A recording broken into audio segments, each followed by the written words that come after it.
नमस्कार, आप देख रहे हैं न्यूज टुडे। मैं हूं आपके साथ चिराग सुगीजा। इस वक्त की बड़ी खबर आपको बता दें कि ये जो चुनाव है ये मेरा चुनाव नहीं। मैंने जो इस्तीफा दिया था वो इस बात को लेकर के दिया था कि 3 कृषि के काले जो कानून बने और उससे जब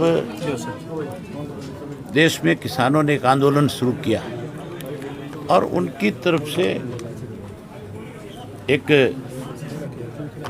मांग की गई कि कोई भी पॉलिटिकल व्यक्ति अगर हमारा समर्थन करना चाहता है तो वो पहले रिजाइन करके आए। हमारी पार्टी ने तो पहले दिन से समर्थन किया हुआ था, लेकिन जब ये बात आई थी तो मैंने अपने हल्के के लोगों से आकर के मिल कर के पूछा था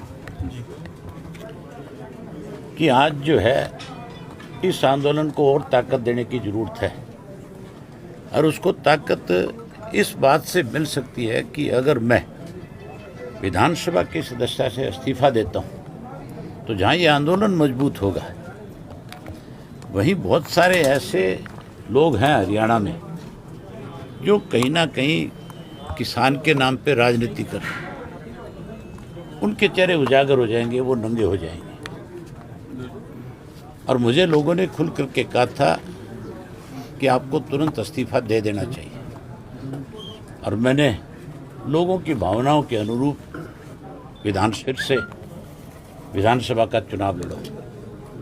ये लड़ाई तो इलाहाबाद की जनता की और इसका ड्राफ्ट तैयार किया था।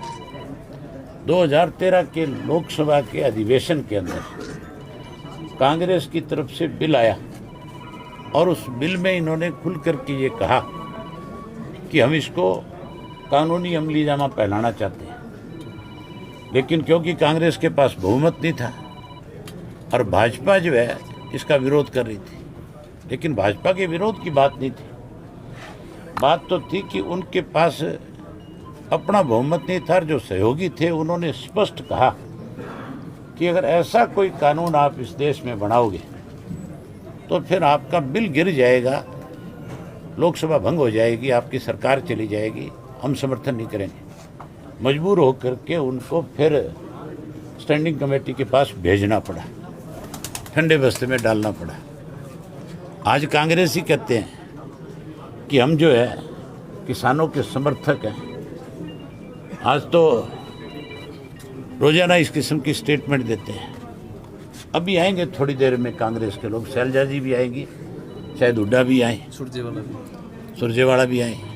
किस लिए सरकार के खिलाफ है विश्वास प्रस्ताव लाए थे?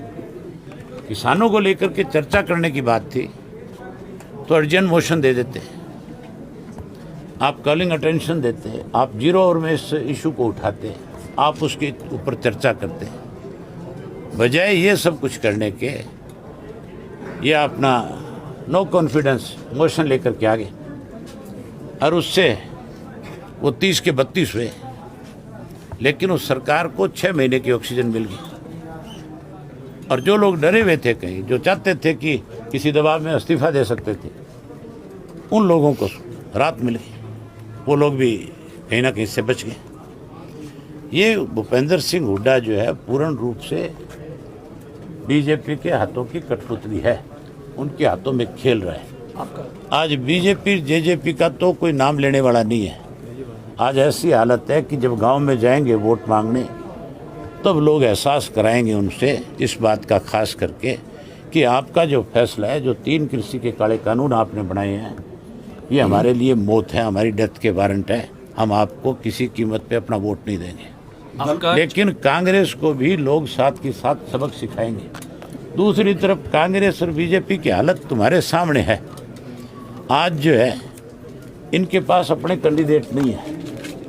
एक आदमी 10 दिन पहले कांग्रेस ज्वाइन करता है, कांग्रेस वाले उठा करके उसको टिकट दे देते हैं। एक आदमी पहले दिन बीजेपी ज्वाइन करता है और बीजेपी वाले उसको टिकट दे देते हैं। तो दिवालिया पिट गया कि नहीं पिट गया इनका, या कुछ बचा है इनके पास? आपका चौथा आप ये पूछना उनसे। नहीं, मैं आपसे एक बात कहना चाहता हूँ। आप उनसे ये पूछना कि क्या सरसा जिले में, क्या इलाहाबाद के अंदर कोई ऐसा कांग्रेसी नहीं मिला तुम्हें जिसको तुम अपनी पार्टी का टिकट दे करके चुनाव लड़वाते। बीजेपी वाले तो बेचारे, कल आपने हालत देखी थी उनकी, तो वो तो बड़ी मुश्किल से जान छुटा करके भाग करके गए।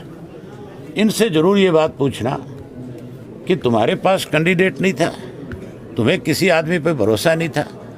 अगर भरोसा करते किसी पे तो फिर कांग्रेस का उम्मीदवार आना चाहिए था, ना कि पैराशूट से उतारने वाला उम्मीदवार आना चाहिए। कांग्रेस में भी गुटबाजी सामने आ रही है। भरत सिंह बेनीवाल ने अपने कार्यकर्ताओं की मीटिंग बुलाई। भरत सिंह पुराना कांग्रेसी है।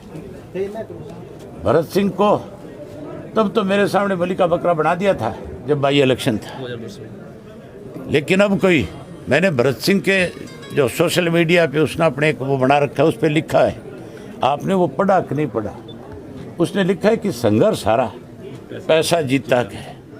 तो इसका मतलब टिकट तो पैसे से आई है। कांग्रेस ही तो अपनी टिकटें पैसों से बेचते हैं। जो लोग टिकटें पैसों से बेचते हैं वो किसान के कैसे हमदर्द हो सकते हैं? दल बदल से लोकतंत्र जिंदा रह पाएगा? दल बदल जो चल रहा है, लोकतंत्र तो जिंदा बचेगा 3 तारीख को जब नतीजा आएगा, 2 तारीख को, उस दिन जिंदा होगा। आपका चौथा चुनाव है, हालांकि आपने 3 चुनाव बड़ी लीड से जीते हैं, इस बार क्या लीड लेने की उम्मीद आपको? आजकल चौके लग रहे हैं कि नहीं लग रहे हैं? देखते हो कि नहीं देखते मैच? आजकल IPL चल रहा है ना, तो चौका लगेगा, छक्का भी मारूंगा, चिंता मत करो। इस वीडियो में बस इतना ही। आप देखते रहिए न्यूज़ टुडे। अगर आपने अभी तक न्यूज़ टुडे के YouTube चैनल को सब्सक्राइब नहीं किया है तो YouTube चैनल को सब्सक्राइब कर लीजिए, Facebook पेज को लाइक कर लीजिए, क्योंकि सबसे पहले न्यूज़ टुडे आप तक खबरें पहुंचाता रहता है। देखते रहिए।